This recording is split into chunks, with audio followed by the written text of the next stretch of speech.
자, 오늘 하나님 말씀은 우리 시편 91편 읽으려고 합니다. 같이 읽도록 하겠습니다. 시편 91편 시작. 지존자의 은밀한 곳에 거주하며 전능자의 그늘 아래에 사는 자여, 나는 여호와를 향하여 말하기를 그는 나의 피난처요 나의 요새요 내가 의뢰하는 하나님이라 하리니, 그가 너를 새 사냥꾼의 올무에서와 심한 전염병에서 건지실 것이미로다. 그가 너를 그의 깃으로 덮으시리니 내가 그의 날개 아래에 피하리로다. 그의 진실함은 방패와 손방패가 되시나니 너는 밤에 찾아오는 공포와 낮에 날아드는 화살과 어두울 때 퍼지는 전염병과 밝을 때 닥쳐오는 재앙을 두려워하지 아니하리로다. 천명이 내 왼쪽에서 만명이 내 오른쪽에서 엎드러지나 이 재앙이 내게 가까이 하지 못하리로다. 오직 너는 똑똑히 보리니 악인들의 보응을 내가 보리로다. 내가 말하기를 여호와는 나의 피난처시라 하고 지존자를 너의 거처로 삼았으므로 화가 내게 미치지 못하며 재앙이 내 장막에 가까이 오지 못하리니, 그가 너를 위하여 그의 천사들을 명령하사 내 모든 길에서 너를 지키게 하심이라. 그들이 손으로 너를 붙들어 발이 돌에 부딪히지 아니하게 하리로다. 내가 사자와 독사를 밟으며 젊은 사자와 뱀을 발로 누르리로다. 하나님이 이르시되 그가 나를 사랑한즉 내가 그를 건지리라. 그가 내 이름을 안즉 내가 그를 높이리라. 그가 내게 간구하리니 내가 그에게 응답하리라. 그들이 환난 당할 때에 내가 그와 함께하여 그를 건지고 영화롭게 하리라. 내가 그를 장수하게 함으로 그를 만족하게 하며 나의 구원을 그에게 보이리라 하시도다. 이제 성경에 이제 어투나 이런 것들이 조금 저희들한테 좀 익숙하지 않을 수 있는데요. 또 교회를 오래 다니신 분들은 또 이런 말투가 더 낫다고 하시는 분들도 있습니다. 근데 여러분이 이제 취향대로, 저희가 예배 때는 그냥 개역개정판 성경을 그냥 주로 사용할 거지만, 여러분 읽으실 때는 쉬운 성경이나 또 우리말 성경이나 영어 성경이나 헬라어 성경이나 읽을 수 있는 걸로, 좋은 걸로 보시면 좋겠습니다. 그리고 다양한 버전의 성경을 보시는 게 더 좋은 것 같습니다. 오늘 제가 말씀을 준비하면서 사실은 지금 저희들이 처해 있는 환경과 상관없는 주제를 이야기하는 거는 좀 어려운 것 같고요. 여러분 각자의 산업이 다르고 또 일하시는 곳이 다르기 때문에, 물론 이제 피부에 와닿는 것과 또 실제로 겪는 어려움이 좀 다를 수 있습니다. 예를 들면 우리 아이들은 좋습니다. 학교를 안 가고 방학이고 많은 아이들이 지금 신났죠. 개학을 안 하니까. 여러분, 개학이 연기됐다는 거는 학생들한테 복음 아닙니까? 재작년 3년 전인가 수능이 연기되는 복음이 한 번 있었죠. 물론 이제 지진이 나서 그렇긴 했지만 초유의 일이 생겼고, 모든 수험생들이 매년 기도했던 것들이 드디어 응답받았죠. 일주일만 더 있었다면 막 이런 소원들이 성취가 됐는데, 물론 지금 이제 한국이 되게 심각한 전염병 상황이고, 또 이 상황이 한국만 그런 게 아니라 전 세계적으로 지금 유행을 할 조짐을 보이고 있잖아요. 그래서 한국이 가장 선두에 서 있다고 볼 수 있는데, 지금 전 세계적으로 지금 많은 어려움이 있을 것 같습니다. 실제로 코로나 바이러스에 감염된 사람들도 있겠지만, 또 그로 인해서 걸리지도 않았는데 이제 피해받는 사람들이 굉장히 많이 있고, 어떤 사람들은 뭐 이때다 하고 돈을 많이 버는 사람 있지만 대부분의 사람들이 고통을 당하고 있습니다. 이런 와중에 여러 가지 저도 두려움도 생기고 염려도 생기고 하는 것들이, 내가 걸리는 것 자체도 뭐 걱정이 되긴 하지만, 또 내가 전파자가 되어서도 곤란하고, 또 전파자가 되거나 확진자가 되었을 때 생기는 일들에 대해서 굉장히 걱정되는 것들이 사실입니다. 그리고 마스크를 어디 가서 어떻게 사야 되나, 이런 고민들도 많이 되고, 실제로 줄 서 있는 거를 가끔 보거든, 농협 앞에. 저러다 옮겠다 싶어요. 이렇게 다닥다닥 붙어 있어서 옮겠다 싶을 정도로, 이게 뭐 전례 없던 일이기 때문에 지금까지 저희가 경험해 보지 못한 이런 상황을 맞이해서 좀 위협이 되는 것도 사실입니다. 그래서 어떻게든 결론은 하나님이 좀 이걸 해결해 주는 수밖에 없겠다. 사람의 힘으로 이건 해결이 안 되지 않습니까? 저희들이 방역을 아무리 한다고 하지만 사실 전 세계에서 방역을 제일 잘한다고 손꼽히는 나라가 지금 한국이라고들 하는데, 그럼에도 불구하고 제일 빨리 퍼져나가는 나라도 사실은 한국이었거든요. 그래서 이거는 사람이 할 수 있는 영역을 지났고 결국은 하나님의 보호가 필요하고 하나님의 해결이 필요한데, 사실 신약에 있어서는 전염병을 어떻게 대처해야 되는가라는 이야기가 없는 거예요.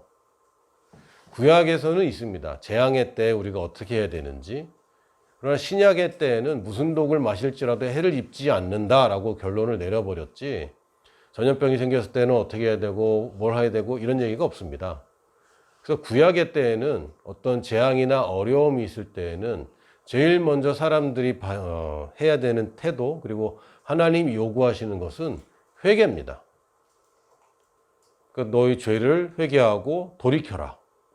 이게 구약에서의 일관된 메시지입니다. 그런데 이것을 고지고대로 그냥 적용하기에는 저희랑 상황이 좀 다른 거죠. 첫 번째는 회개라는 것의 정의가 지금 우리 새로운 피조물과 구약의 하나님의 종들과는 다릅니다. 종들은 어쩌면 빌어야 됩니다. 잘못했다는 것, 인정하는 것 외에도 실제로 주인에게 빌어야 됩니다. 용서를 구해야 됩니다. 근데 이미 자녀가 되면은 용서를 구하는 게 차원이 달라집니다. 종이 잘못한 것과 자녀가 잘못한 것은 달라요. 종은 주인의 마음이 풀릴 때까지 뭔가를 해야 됩니다. 반성의 태도를 보여줘야 되고, 때로는 희생적인 모습을 보여줘야 됩니다. 근데 자녀들이 잘못을 했을 때의 반응은 그것 때문에 자녀가 희생을 하는 것은 잘못된 그림인 거죠. 아버지가 또는 어머니가 자녀들이 잘못했을 때 원하는 것은 단지 그것을 돌이키는 것이고, 그것 때문에 자녀와 관계가 깨지는 것이 사실은 더 잘못된 일입니다. 그래서 우리가 회개를 생각할 때는 하나님과의 바른 관계로 돌아간다라고 생각을 해야 됩니다. 내가 바른 위치로 가는 것, 그게 때로는 죄의 상태가 있을 때도 있고요. 때로는 죄의 일종이지만 특별히 우상 숭배 가운데 있을 수도 있고, 걱정이나 염려나 두려움이나 또는 어떤 욕심이나 욕망 속에 있을 때도 있습니다. 이 모든 것을 죄라고 하고 죄로부터 돌이키는 것을 회개라고 얘기하지만, 사실 죄로부터 벗어나는 것이 우리의 목적은 아닙니다. 회개를 죄로부터 돌이키는 것이라고 정의를 할 때 문제가 뭐가 되냐면, 우리는 죄를 안 짓는 것 혹은 죄에게서 벗어나는 것을 목적이라고 잘못 생각할 수가 있어요. 그러나 죄로부터 벗어나야 되는 것은 우리가 바른 인생을 살고 바른 관계 안으로 돌아가기 위해서이지, 죄로부터 벗어나는 것이 목적은 아닙니다. 주님께서 우리에게 죄로부터 벗어날 수 있는 길을 열어주셨고, 누구에게나 그것을 선택할 수 있게 해주셨고, 이것을 복음이라고 하고요. 그리고 우리는 거기서 이미 벗어났습니다. 죄의 행위를 계속해서 지울 수 있고 잘못할 자유가 있음에도 불구하고 그 결과에 대한 책임을 더 이상 우리가 지지 않습니다. 그건 주님께서 이미 다 해결하셨습니다. 그래서 우리는 하나님과의 관계를 누릴 수 있고 하나님과의 바른 관계에서 바른 인생을 살 수 있는 존재가 되었는데도 불구하고 거기서 벗어나 있을 때 우리는 죄를 뉘우치는 것이 목적이 아니라, 내가 이런 잘못된 상태에 있었구나라고 깨닫고 바른 곳으로 돌아오는 것입니다. 이 바른 위치로 돌아오는 것, 다시 얘기하면 관계를 제대로 하는 것입니다. 사실은 성경에서 관계에 대해서 얘기하고 있는데 사람들은 자꾸 내가 뭘 해야 되는가에 자꾸 집중을 합니다. 중요한 것은 관계입니다. 시편 91편에도 어떻게 하면 내가 그럼 구원을 받을 것인가 라고 돌이켜보면, 여기 보면 지존자의 은밀한 곳에 거주하며 전능자의 그늘 아래 사는 자요. 내가 지존자의 은밀한 곳에 거해야 되겠다. 아닙니다. 전능자의 그늘 아래 살아야 되겠다. 아닙니다. 지금 이미 그런 상태에 있는 사람에게 하시는 말씀이지, 그런 상태가 돼야 되겠다라는 것을 얘기하는 게 아닙니다. 그러나 지존자의 은밀한 곳에 거주한다는 게 뭡니까? 깊은 관계를 얘기하는 것이고, 전능자의 그늘 아래 사는 자라는 게 뭡니까? 하나님과의 관계에서 벗어나지 않는 상태를 얘기하는 거지, 내가 뭘 해야 되겠다. 아닙니다. 2절에도 보니까 나는 여호와를 향하여 말하기를 그는 나의 피난처요 나의 요새요 내가 의뢰하는 하나님이라. 그러니까 우리의 기도가 적어도 이 시편 91편에 나와 있는 이 사람의 기도는 하나님 나를 구해 주세요 아닙니다.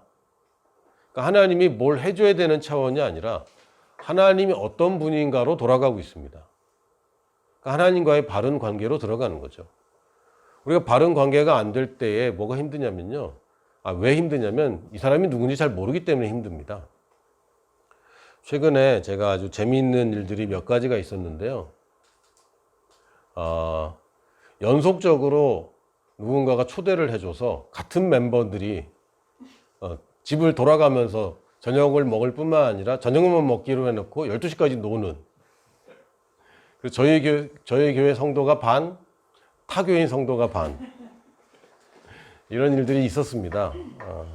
그래서 저는 제가 교회에서 작년부 담당도 안 했고, 작년들이랑 셀 사역을 안 했기 때문에 제가 아주 친한 사람들은 아닌데, 그저께? 금요일이었죠? 금요일 날 한 집에서 모였고, 토요일 날 또 한 집에서 모였어요. 여기 강인에서 모였는데, 강인에서 모이는 건 제가 사양을 하고 안 갔습니다. 토요일 저녁에는 좀 제가 시간을 좀 잘 조절하고 있습니다. 그게 중요한 게 아니라, MBTI 얘기가 나왔거든요. 그래서 이 사람이 누군가를 이해할 때, 좀 더 좋은 관계가 될 수 있는 거죠. 여러분이 누군가인지를 모르면요, 제대로 된 관계를 맺을 수가 없습니다. 제가 뭘 좋아하는지를 모르면 저를 기쁘게 할 수가 없는 거예요. 다 그렇습니다. 내가 어떤 사람인지 모르면 그 사람과 소통이 어려워집니다. 그래서 관계라는 것은 사실은 올바른 지식과 정보를 이제 기반으로 합니다. 하나님에 대해서 잘 모르면 관계가 제대로 될 수가 없습니다. 지금도 많은 크리스찬들이 구약의 하나님을 자기 하나님으로 알고 있습니다. 하나님은 사실은 변화된 게 없어요. 구약의 하나님이나 신약의 하나님이나 같습니다. 근데 구약에 있는 백성들과 신약의 새로운 피조물들이 다른 거죠. 그러니까 저라는 사람은 똑같지만 강희한테는 목사님이겠지만 은욱이한테는 아버지인 것처럼 저라는 사람은 동일하지만 이 대상이 바뀌어버렸습니다. 그런데 여전히 이 바뀌어진 것을 이해하지 못하고 구약에서 부르짖는 그 하나님을 여전히 부르짖고 사는 크리스찬들이 여전히 많이 있고, 또 새로운 피조물이란 자기가 누구인지 모르고 하나님이 누구신지 모르기 때문에 여전히 겨우 구원받은 죄인처럼 사는 사람들이 여전히 있습니다. 그러니까 십자가에 달린 예수만 제대로 알고 있는 사람들이 있는데, 그것은 잘못된 지식 혹은 잘못된 정보 때문에 여전히 오해가 있어서 제대로 된 관계가 되고 있지 않은 겁니다. 그러니까 하나님과의 바른 관계는 사실 내가 죄를 지었기 때문에 바른 관계가 깨지는 게 아니라 내가 오해하기 때문에 바른 관계가 생기지 않는 것입니다.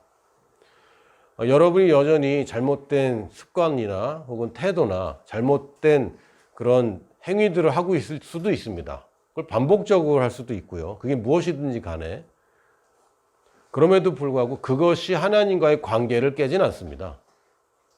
죄가 더한 것에 은혜가 더하다고 그랬고요. 여러분이 아직 죄인이었을 때 하나님이 여러분을 찾아오셨기 때문에 여러분이 죄를 많이 짓는다고 하나님의 관계를 깨는 것이 아니라 하나님을 제대로 알지 못하기 때문에 여러분이 바른 관계가 되지 않는 겁니다. 하나님을 바로 아는 것이 제일 먼저인데, 그런데 또 이게 같이 가는 게 뭐냐면요, 이 하나님이 누구신지를 알려주는 그 사람을 내가 알아야 되는 거죠. 여러분이 예수님 믿을 때 혼자 환상이나 꿈을 보고 믿은 분이 간혹 계시더라고요. 그럴지라도 처음에 시작은 그럴지라도 결국 안내해주는 누군가가 있는 것이고 말씀을 해석해주고 가르쳐주는 누군가가 있는 겁니다. 근데 이 사람과의 관계가 없으면 사실 또 우리가 하나님을 알 수 있는 방법이 없는 거예요. 그러니까 하나님과의 관계는 사실은 하나님을 믿는 누군가와 나와의 관계에서 이게 시작되고 성장해 갑니다. 그러니까 이것도 사실은 관계인 거죠. 왜냐하면 세상에 종교가 많잖아요. 여러분 혹시 불교 공부해 보셨어요? 이슬람 공부한 적 있으십니까 혹시? 저도 뭐 조금씩 해봤습니다. 조금씩 해봤는데 저는 뭐 사실은 저희 집안이 불교였고 저는 저희 부모님이 저희 조부모님이 다 불교였기 때문에 당연히 불교의 가르침을 받아들인 겁니다. 이것이 진리이냐 아니냐를 떠나서 내가 신뢰하는 사람들이 내가 이게 진짜라고 가르쳐줬기 때문에 그걸 믿고 있는 거예요. 사실은 하나님과의 관계 이전에 내가 관계된 사람들이 나에게 하나님을 가르쳐주는 겁니다. 이것도 사실은 관계죠. 만약에 나한테 불교를 전해준 사람이 지나가는 어떤 수였다면 사실 제가 그걸 믿을 이유가 없는 거예요. 근데 저희 아버지가 그렇게 얘기했으니까 제가 그걸 믿을 수밖에 없었고 어느 날 저희 어머니가 갑자기 개종을 하셔서 어머니가 너는 이제부터 교회를 다녀라. 그래서 다닌 겁니다. 5학년 때부터. 그러니까 내가 가장 신뢰하는 분이 저건 틀렸다라고 얘기하니까 내가 그걸 신뢰하게 되는 거죠. 사실 하나님과의 관계를 누가 좌우하냐면 여러분이 신뢰하는 누군가가 사실은 좌우했던 것이 큽니다. 그걸 기반으로 여러분이 하나님과의 바른 관계로 가야 되는데 목사인 저로서는 이게 굉장히 부담스러운 일인 거예요. 내가 하나님과의 바른 관계에 있고 바른 하나님을 가르쳐야 여러분들이 하나님과의 바른 관계로 들어가서 또 누군가를 바른 관계로 인도하게 됩니다. 근데 여러분들 많이 경험하셨겠지만 저 역시도 방황을 많이 했고 바르지 못한 가르침들도 많이 받아왔고 심지어는 성경에서 말하지 않는 것 그런 가치관들도 많이 받아들이면서 살아왔습니다. 예를 들면 영화와 드라마에 빠져본 적도 있고 만화책을 많이 봤죠. 그게 저희 어린 시절에 가치관을 형성하는 일들이 돼버렸는데 어쨌든 이런 일들이 여러분들한테는 굉장히 미안한 결과가 돼버렸습니다. 내가 하나님과의 바른 관계에 있지 않을 때에 내가 혹시 잘못된 것을 가르칠 위험이 있기 때문에. 그러나 그렇다고 또 전적으로 제가 여러분들과 하나님 관계를 다 책임지는 건 아니죠. 여러분 스스로 이제 하나님과의 바른 관계를 쌓아가야 됩니다. 그래서 이게 같이 가는 거예요. 하나님이 누구신가에 대해서 많은 이론들이 있고 많은 가르침들이 사실 있습니다. 지금도 기독교 채널이나 유튜브를 보면 굉장히 다양한 가르침들이 있어요. 저도 이제 유튜브에 제 설교를 계속 이제 승재 형제가 계속 잘 올려주고 있고 가장 인기가 많았던 주제가 방언에 관한 거였어요. 한 2만 정도는 찍은 것 같아요. 최근에 봤을 때 한 2만 뷰 정도 찍었는데 댓글이 아주 다양하게 달립니다. 자유케 되신 분들과 저를 전도하고 싶어하는 다른 분들이 많고 아주 그 때문에 좀 재밌었어요. 그러면은 자기가 유튜브를 찍으면 남의 유튜브에다가 내가 전하는 말씀이 틀렸다고 이걸 막 반박하는 댓글들도 막 달리고. 근데 재밌는 건요, 성경이 아주 자명하거든요. 지금 기독교 내에서 방언에 대해서 크게 두 부류입니다. 방언이 없다, 끝났다 이렇게 얘기하는 거는 거의 없습니다. 이제 그렇게 얘기하면 좀 말이 안 된다고 생각합니다. 근데 방언이 이렇게 알아듣지 못하는 말, 카레라이스, 오므라이스 한다든지 뭐 코카콜라, 펩시콜라 뭐 이런 게 하는 게 아니라 실제로 외국어를 했다. 그걸 방언이라고 그러는 거지 알아듣지 못하는 말로 그건 방언이라고 할 수 없다. 이런 이제 주장들이 있어요. 왜냐하면 성경에서도 사도행전에 처음 오순절 나온 방언도 사람들이 외국어로 들었기 때문에 이제 그런 얘기가 있는데, 근데 성경에 어딘지 잊어버렸네. 고린도 전서에 보면 예언은 사람한테 하는 거지만 방언은 하나님한테 하는 거니까 못 알아듣는 거 아니냐라고 성경이 분명하게 얘기해 놨습니다. 못 알아듣는 게 당연하다라고 얘기해 놨고 이게 외국어로서만 나오는 게 아니라 알지 못하는 천사의 방언이라고도 부르는 그런 방언이 있는 거예요. 근데 아무리 그걸 설명해도 이분들이 안 믿는 거죠. 아무리 그 성경 구절을 제가 댓글에 달아놓고 성경에 분명히 이렇게 돼 있습니다 라고 얘기하더라도 이걸 안 듣는 거예요. 자기 논리만 주장하는 거죠. 그래서 내가 복음을 전할 때도 마찬가지 아닙니까? 복음을 논리적으로 설명한다고 이 사람이 그럼 이게 진리군요 이런 것 같지는 않습니다. 그리고 내가 아무리 기적과 이사를 보여준다고 하더라도 이 사람들이 나의 모든 가르침을 또 따라가는 것도 아니에요. 그건 뭘 보면 아냐면 예수님 보면 압니다. 예수님한테 떡 먹었던 그 사람들이 예수님 죽이라고 그랬거든요. 그러니까 이것은 철저하게 관계 중심이라는 생각밖에 안 드는 거예요. 내가 아무리 진리를 외친다고 하더라도 이 진리가 그 사람한테 진위 여부에 대한 갈등을 일으킬 수밖에 없고, 결국은 이것은 관계로밖에는 해결이 안 된다고 결론이 납니다. 예수님의 제자들도 보면 처음에 따라왔던 사람들 있었지만 결국은 이 사람들이 누굴 따라갑니까? 자기 형제 중에 한 사람을 따라가고 자기 친구 중에 한 사람을 따라가고, 제일 중요한 건 누구였냐면 자기 스승이었던 침례 요한이 저분이 그리스도라고 할 때 사람들이 따라가기 시작합니다. 요한 사도가 아니라 침례 요한이 그걸 준비했던 거죠. 그래서 관계를 만들어가는 것이 사실은 우리의 인생들이고 가장 중요한 일인데, 첫 번째 이 통로가 누구인가가 사실은 굉장히 중요하더라고요. 내가 이 진리의 말씀을 누구에게서 듣고 있는가. 물론 우리가 성경에 권위를 부여하기 때문에 이미 그 정도 상태만 되면은 사실은 큰 문제가 없습니다. 왜? 성경에서 그렇게 말하고 있는 걸 확인하면 되니까. 근데 많은 불신자들이 성경이 정말이라는 건 어떻게 믿어? 이런 질문밖에 없는, 이런 질문이 분명히 존재하거든요. 특히 만약에 이슬람권에서 선교를 한다. 성경이 진리야? 그러면 당연히 꾸란이 진리야라고 가져올 거예요. 그러니까 이거는 논리적인 설명으로 복음이 전달되는 것 같지는 않습니다. 관계로 전달됩니다. 그러나 관계라는 게 단지 내가 늘 사랑해주고 늘 퍼주고 그래서 이런 관계가 아니라, 내가 올바른 관계에서 내가 믿는 하나님이 실제라는 것이 내 삶을 통해서 보여질 때 이게 올바른 관계를 얘기하는 겁니다. 그러니까 복음을 전하는 사람이 하나님과의 올바른 관계에 살고 있고, 내가 복음을 전하는 이 사람과 내가 올바른 관계에서 이렇게 살고 있을 때에 이 사람에게 내가 전하는 말씀이 진리가 되는 거죠. 그래서 우리가 집중해야 되는 것은 사실은 하나님과의 관계이고 또 사람들과의 관계입니다. 아까 말씀드렸지만 관계에서 가장 처음에 중요한 것은 지식입니다. 올바른 정보. 하나님이 누구신가? 이게 굉장히 중요한 거죠. 하나님이 구약에서 보면 심판하고 무섭고 또 때로는 굉장히 가혹하고 이런 하나님으로 알고 있는 분들은 그런 하나님으로 여기고 살 겁니다. 참 안타까운 일이죠. 그러나 하나님이 그냥 텍스트 안에 있는 그런 하나님이 아니라 지금도 살아계신 나의 아버지, 그리고 나를 대신하는, 나를 사랑해주는, 그렇게 나를 지극히 사랑해줬던 그 아들 예수, 그리고 지금도 나와 소통하고 나와 관계하고 나와 대화가 가능한 성령님, 이 하나님을 어떻게 친밀하게 아는가가 사실은 우리 삶의 퀄리티를 결정합니다. 그냥 지식으로 아는 게 아니라 삶의 체험을 통해서. 속칭 소위 말해서 우리가 은혜 받는다고 얘기하기도 하고 감동받았다고 얘기를 하는데요. 예수님이 당신을 위해 죽으셨습니다. 이게 받아들인 사람마다 다 다릅니다. 그랬구나. 여러분 혹시 아는 분들 중에 코로나 바이러스 감염된 분 있어요? 그건 없고.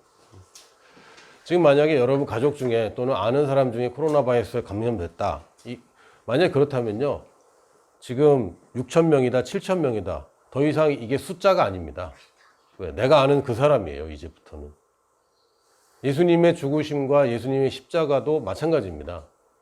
그렇지, 2000년 전에 그랬지. 근데 내가 알면 알수록 이게 그냥 역사적인 사건이 아니라 내가 아는 그분이 하신 일이 돼버립니다. 하나님이 천지를 창조했지. 근데 그게 아니라 우리 아버지가 창조한 게 돼버리는 거는 굉장히 다른 일입니다. 예를 들면 제가 어디 가서 상을 탔다. 여러분 봉준호 아세요? 제가 아는 사람 중에 봉준호 있는데 동명이인이죠. 친하고 싶어요. 유명한 사람 있으면 친하고 싶어요. 완전 다른 겁니다. 제가 아는 분들 중에 누가 이렇게 상 타고 이러면요, 제가 그냥 기사 이상입니다. 이것은. 왜? 관계가 있기 때문에. 그러니까 하나님이 그런 분이야. 성경에 이렇게 얘기했어. 예수님이 병을 고치셨지. 아니요. 성령님이 소통할 수 있어. 아니, 이 정도의 사실이 아니라 이제는 내가 개인적인 경험으로 이들을 아는 것이고, 그렇기 때문에 사람마다 받아들이는 이것이 다르고 반응도 달라지는 거죠. 하나님이 누구신가를 아는 것이 중요합니다. 두 번째는 거기서 끝나는 게 아니라 그래서 내가 누구인가. 내가 누구인가만 알면 안 됩니다. 제일 먼저는 하나님이 누구신가를 알아야 됩니다. 거기서 내가 누구인가가 나오는 거거든요. 왜냐하면 내가 누구인가를 이야기할 때 가장 그냥 심플하게 얘기하면요. 나는 하나님의 자녀이고 하나님의 본성을 가진 자고 조의 생명을 가진 자라고 얘기할 수밖에 없는데 그 본성이 하나님의 본성이기 때문에 하나님을 모르면 자기가 누구인지 알 수가 없어요. 첫 번째는 하나님을 바로 아는 것, 두 번째는 내가 누구인지를 바로 알아야 됩니다. 내가 도대체 누구이고 내가 무엇을 받았고 그래서 내가 내 생애를 어떻게 사용할 것인가. 내가 어떤 본성을 가졌고 내가 어떤 생명력, 능력을 가졌고 그래서 나는 이 생명, 이 평생, 이 생애를 어떤 일에 바쳐야 될 것인가. 어떤 것이 가치 있는 것인가. 이것이 내가 누구인가를 아는 데서 오는 것이고 이것을 제대로 알면 여러분은 열매를 맺을 수밖에 없습니다.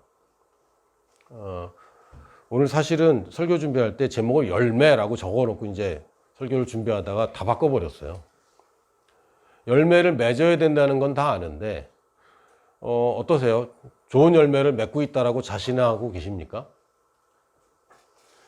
대부분 좀 부족하다 이런 생각 안 드세요? 그리고 부담스럽다라는 생각 안 드십니까? 저는 그 용인교회 다닐 때 앞에 있는 300이라는 숫자를 보면서 늘 부담을 가졌습니다.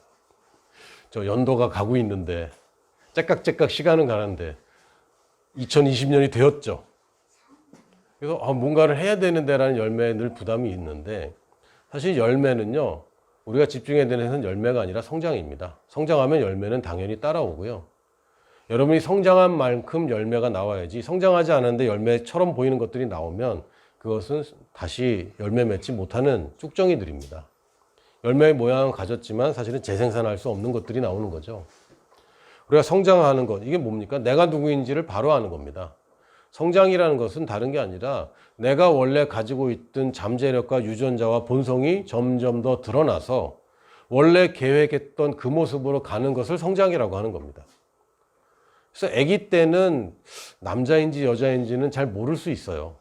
그래서 아기들 보시면은 그 생김새로 남녀 구별하시면 안 돼요. 뭘로 구별합니까? 옷 색깔로 하는 거죠. 핑크 입으면 예쁘다 공주님이네 이렇게 하면 되고요. 파란색 입고 있으면 장군감이다 이렇게 얘기하시면 되는데 가끔 장군 같은 딸들이 있어요. 그때 조심하셔야 됩니다. 특히 그런 장군 같은 딸일 경우에 굉장히 치장을 많이 합니다. 머리에 띠를 두르고 있다거나 레이스를 입고 있죠.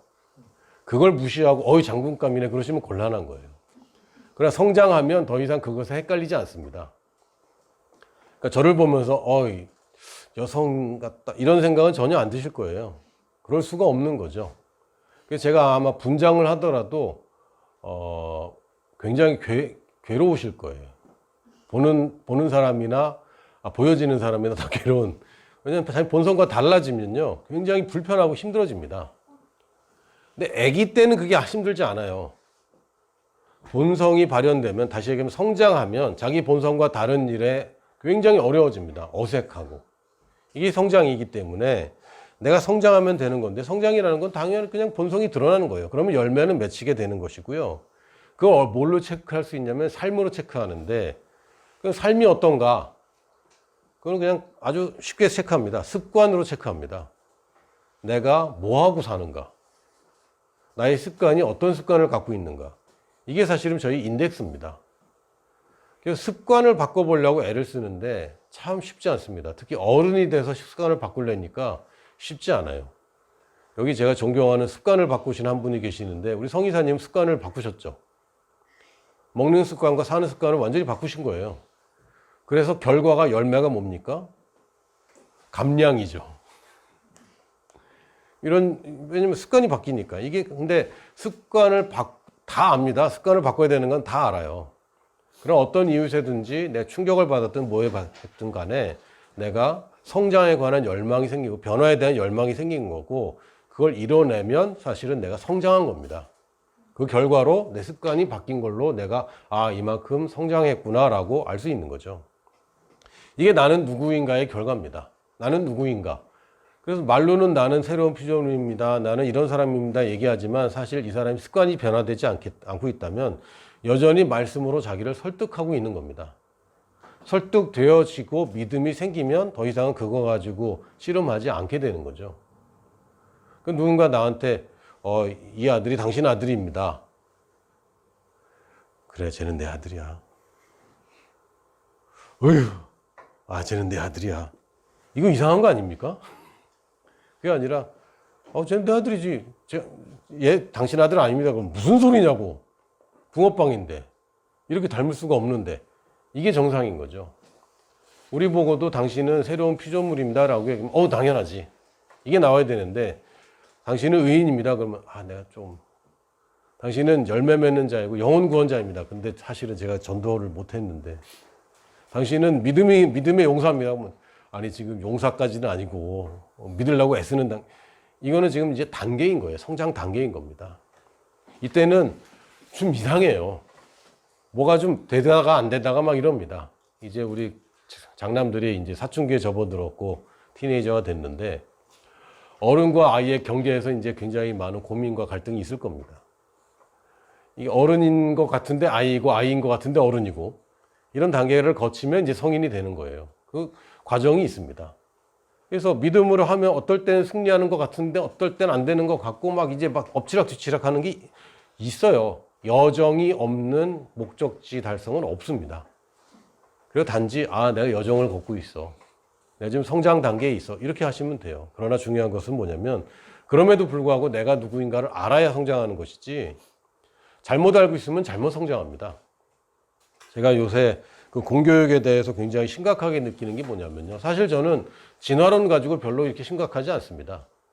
이 과학을 제대로 알면 진화론이 이게 부분적으로는 맞는데 비약이 너무 많다는 걸 알게 됩니다. 그리고 과학으로는 하나님 창조를 설명할 수 없다는 건 나중에 다 알게 됩니다. 그래서 저는 진화론 가지고 실험하는 거는 사실 그렇게 중요한 실험이 아니라고 생각해요. 근데 성 정체성에 관한 거는 이거는 굉장히 심각하다고 생각해요. 이거는 과학이 규명할 수 없고 정의할 수 없고 자기의 선택이거든요. 이게 진리가 아니라고 시작해버리면 굉장히 곤란한데 예를 들어서 나는 여자야 라고 생각하는 그런 아주 힘든 어려운 고통당하는 사람들이 많이 있습니다. 제가 태국에서 많이 봤어요. 근데 이 친구들이 만약에 이건 절대 안 돼. 이거는 치유받아야 되라고 교육받는 게 맞는 것이지. 그래 그럴 수도 있어. 라고 하는 것은 정말 고통스러운 일이에요. 지금 태국 방콕에 있는 교회에 김민성 목사님이 이제 심호하면 그 교회에 한 명이 왔는데 수술한 분이 온 거예요. 여자로 성전환 수술까지 한 분이 이제 전도돼서 온 겁니다. 어떻게 해야 되죠? 여전도부로 가야 됩니까? 아니면 남성부로 가야 되나요? 다시 재수술을 하라고 해야 되나요? 이런 이상한 일이 생기는 겁니다. 이런 이상한 일들이 왜 생깁니까? 어렸을 때 자기가 누구인지를 제대로 못 가르쳐 줬기 때문에 생기는 겁니다. 그래서 우리가 이제 우리 어린이들과 같이 예배 드리고 있는데 어릴 때부터 내가 누구인가 성장 단계와 상관없이 내가 누구인가를 제대로 알고 결국 삶으로 이게 분명히 습관까지 드러나는 것이 우리의 성장이지 지금은 몰라도 돼 이건 아닙니다. 여러분이 누구인지는 정확하게 알아야 되고 되든 안 되든 나는 그런 사람이라고 주장하셔야 됩니다. 그리고 또 하나의 올바른 관계, 올바른 지식은 우리가 누구인가입니다. 그러니까 하나님이 누구이고 나는 누구이고 그래서 우리는 누구인가까지 가야 됩니다. 이것은 교회에 관한 이야기입니다. 교회는 사람들의 집단이 아닙니다. 여기서 이제 착각이 오는데요. 여기서 말하는 우리는 우리, 목사님과 성도들의 우리가 아니라 하나님과 나와 여러분들의 우리입니다. 그러니까 하나님이 제외된 우리는 교회가 아닙니다. 그럼 머리 없는 몸통이에요. 왜? 교회의 머리는 예수님이라고 그랬고 그럼 예수님은 교회에 속해 있습니까? 안 속해 있습니까? 당연히 교회에 속해 있는 분입니다. 교회는 따로 있고 그 우두머리가 예수님이다. 이렇게 여기는 게 아닙니다. 교회의 머리가 예수님이기 때문에 지금 이 모임에는 예수님이 분명히 계시는 것으로 쳐야 되는 것이고 우리라고 얘기하면 예수님까지 포함한 우리를 얘기해야 됩니다. 그래서 주님께서 뭐라 그랬냐면 하나님과 내가 하나인 것 같이 너와 내가 하나이고 너와 하나님을 포함한 우리가 하나인 것을 알게 하는 것. 이게 진리라고 그랬습니다. 그러니까 사실은 하나님을 알고 내가 알고 그러나 교회인, 하나님까지 포함한 이 교회인 우리가 누구인지를 아는 것이 우리의 정체성입니다. 그럴 때 바른 관계가 생겨요. 그러니까 교회가 뭔지를 잘 모르니까 집 가까운 데 교회 갈게요. 집 가까운 여자랑 사깁니까? 뭐 그럴 수 있어요. 그렇지만 집 가깝다고 연애하는 건 아니잖아요. 혹시 그러신 분 있으면 죄송합니다. 물론 직장에서 만나고 뭐 이렇게 만나죠. 그러나 그럼 직장에서 다 결혼해야 됩니까? 아니잖아요. 여러분이 고를 때에 지정학적인 위치도 뭐 어느 정도 뭐 좌우하긴 하지만 그게 좌우해서는 안 됩니다. 전에 어떤 목사님이 그러더라고요. 물론 이제 학교 이거 뭐 서열화 뭐 안 좋은 얘기, 제 얘기가 아니라 그분 얘기예요. 또 서울대 갈 수 있는데 집값 같다고 동서울대 갈 거야? 그건 아니지. 저는 카페 갈 때 상구다방 갑니다. 진짜로 저는 상구다방 열리고 나서 상구다방 외에 다른 카페를 간 적이 없어요. 한 번 있나? 그 드라이브 스루. 드라이브 스루를 한 번 했어요. 이 우리라는 개념, 교회라는 개념이 하나님과 나, 그리고 여러분과 나, 여러분은 다 목사와 성도가 아니라 나와 다른 사람들. 근데 하나님이 빠진 우리가 되면 교회가 아닙니다, 이건 그냥 동호회지. 그래서 늘 하나님이 계시고 그 하나님을 중심으로 모여있는 우리를 생각해야 되고, 여기서 더 넘어가서 우리끼리의 모임이라는 것은 사실은 교회가 아니라 하나님이 계시고 하나님이 사랑하는 저들도 우리 안으로 들어와야 되는 것. 이게 진짜 교회입니다. 그래서 영혼에 대한 관심이 없고 불신자들에 대한 관심이 없고 전도에 대한 관심이 없는 교회는 지금 뭔가 잘못되고 있는 겁니다. 올바른 지식이 없는 거예요. 새로운 사람들이 왔을 때에 부담스럽고 불편한 것이 당연하다라고 여기는 것이 올바른 것이지, 우리끼리 딱 좋아, 이거는 사실은 올바른 교회관이 아닙니다. 왜냐하면 예수님이 빠져버린 교회예요. 우리끼리 좋아요. 아닙니다. 주님이 사랑하는 잃어버린 한 마리의 양도 우리가 포함해서 우리라고 쳐야 됩니다. 그래서 우리라고 얘기하면 우리의 전도 대상자들까지 포함하는 우리를 얘기하는 것. 이게 교회입니다. 그래서 우리 교회는 멤버가 이 사람들이 아니라 우리가 전도하려고 하는 만나는 이 사람들까지 다 우리 교회 멤버들이라고 생각하셔야 돼요. 물론 등록은 아직 안 했지만, 물론 헌금도 하지 않지만 여전히 우리는 그 사람들까지 우리라는 개념으로 알아야 됩니다. 그래서 하나님 누구시고 내가 누구이고 그래서 우리가 누구인가, 이게 올바른 지식이고요. 그렇게 되면 여러분들이 올바른 관계로 갈 수 있는 첫 번째가 되는 것인데, 그렇다고 알기만 한다고 되는 건 아니에요. 물론 아는 게 가장 중요합니다. 그러나 결국에는 깊은 관계로 가는 것, 관계라는 것은 그냥 관계도 있고 깊은 관계도 있는 거 아닙니까? 얼마나 친한가는 또 다릅니다. 부부 관계들도 다 다르고 부자 관계, 모자 관계도 다 다릅니다. 다를 수밖에 없어요. 근데 이걸 중요한 것은 얼마나 깊은 관계인가. 근데 얼마나 깊은 관계인가로 가려면 또 얼마나 빈번한 관계인가를 꼭 가야 돼요. 빈번함과 깊음은 늘 같이 갑니다. 굉장히 깊은 관계야. 근데 빈번하진 않아. 더 이상 깊은 관계로 유지되지 않습니다. 점점 우선순위에서 밀리는 관계가 되는 거죠. 근데 빈번하기만 한다고 해서 그 관계가 좋은 관계냐? 그렇지도 않더라고요, 또. 자주 만나긴 하는데 깊어지지 않는 관계도 분명히 존재합니다.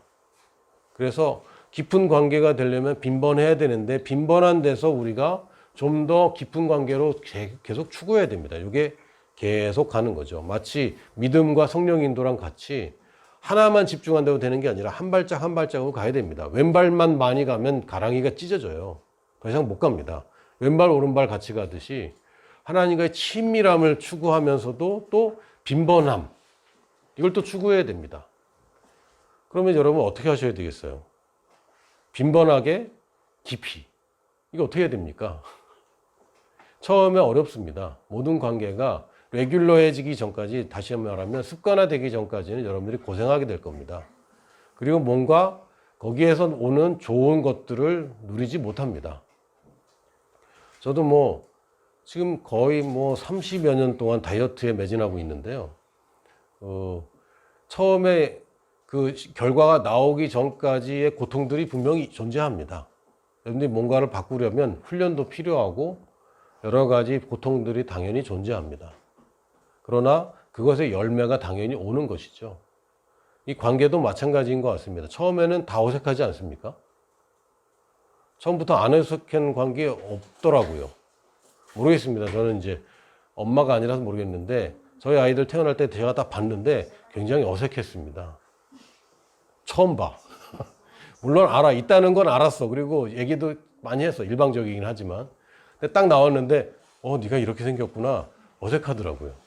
냈다 어색했는데 그렇다고 지금 어색하냐? 그렇진 않습니다. 근데 또 가끔은 어색할 때가 있어요. 다른 관계로 가면 좀 어색합니다. 다른 데서는 좀 어색하기도 해요. 1대1로 갔을 때 좀 어색하기도 하고 비행기 둘만 탔을 때 조금 어색하기도 하고 그럴 수 있습니다. 그러나 두 가지를 하셔야 돼요. 상호작용. 이 관계라는 것은 일방적이어서는 안 됩니다. 그래서 여러분이 말씀을 읽을 때도 일방적이어서는 안 됩니다. 말씀을 고백하는 것은 굉장히 좋은 상호작용입니다. 하나님이 나한테 말씀하신 걸 내가 말하잖아요. 상호작용이 되는 거죠. 기도도 상호작용이 돼야 됩니다. 내가 기도하면 하나님께 들어야 됩니다. 근데 많은 사람들이 듣는 거 잘 안 하려고 하는데 하나님은 분명히 말씀하십니다. 상호작용이에요. 그래서 찬양을 하든 기도를 하든 내가 하나님께 뭔가를 드리면 하나님이 반응이 있다는 걸 여러분이 염두에 두고 관계를 하셔야 되고 또 하나님이 나한테 뭘 하면 거기에 대한 답이 분명히 있어야 된다는 것도 여러분들 아셔야 됩니다. 설교를 들으면 이건 일방적인 거예요. 그러나 이것이 상호작용이 되려면 여러분 나름대로 이 설교를, 이 말씀을, 들은 말씀을 여러분이 하나님께도 반응을 보여야 됩니다. 당연한 거죠. 이게 아주 간단한 건데 이상하게 교회 생활이 일방적인 것들만 쌓여 있어요. 일방적인 것들만. 그러나 상호작용입니다. 왜? 관계이기 때문에. 내가 행위 중심이 되면 이건 일방작용입니다. 그러나 관계 중심이라면 상호작용이고 모든 걸 상호작용이라는 프레임 안에서 보셔야 돼요. 상호작용인데 상호작용일 뿐만 아니라 아까 말씀드렸지만 그냥 우리가 아니라 저들까지 우리에다 집어넣으려면 이게 연쇄작용이 되도록 봐야 됩니다. 그래서 우리의 하나님과의 관계는 하나님과 나의 상호작용, 성도와 우리 간의 상호작용, 그리고 저 사람들과의 상호작용 뿐만 아니라 연쇄작용이 돼서 내가 만난 하나님을 저 사람들도 알게 되고 내가 경험한 이 관계를 저 사람들이 알게 되는 거. 이 두 가지에 여러분이 초점을 맞추시면 좋겠습니다. 따라해 볼까요? 상호작용, 연쇄작용. 이것이 우리가 관계를 맺는 방향성입니다. 하나님과의 상호작용과 그래서 하나님과 나와 사이가 연쇄작용이 일어나는 것. 여기까지 염두에 두시고 그리고 성경을 보시면 의외로 많은 부분에 하나님이 관계 중심이라는 걸 알 수 있습니다. 그러니까 뭘 하면 내가 뭘 해주겠다. 이게 아니라 하나님이 원하는 건 관계예요. 9절에도 보니까 내가 말하기를 여호와는 나의 피난처시라 하고 지존자를 너희 거처로 삼았으므로 화가 내게 미치지 못하며 재앙이 내 장막에 가까이 오지 못하리니. 사실은 바른 관계를 얘기하고 있지 행위에 관한 얘기가 아닙니다. 제사를 잘 지내면 그런 얘기 아니에요. 그 14절에도 보니까 하나님이 이르시되 그가 나를 사랑한즉 내가 그를 건지리라. 그가 내 이름을 안즉 내가 그를 높이리라. 이것도 관계 얘기입니다. 그 사랑하니까 이렇게 해준다 이게 아니라 사랑하는 관계이니까 당연히 내가 구해주는 거지. 내 아들인데 어떻게 내가 굶겨. 우리 아들인데. 내 아들인데 어떻게 내가 학비를 안 대줘. 어려워도 대줘야지. 이게 뭡니까? 사랑의 관계잖아요. 그래서 성경은 관계 중심입니다. 그래서 성경을 보실 때도 여러분이 관계 중심의 하나님을 보셔야 되지 하나님이 뭘 하셨어. 내가 이걸 하면 이렇게 돼. 저렇게 하면 저렇게 돼. 이게 아니라 하나님과의 관계입니다. 아멘. 자, 그래서 여러분이 시편 91편을 매일 읽으세요. 지금처럼 위험한 시기에 91편이 참 좋습니다. 그런데 여기서도 율법적으로 가지 마시고 관계로 보시기 바랍니다.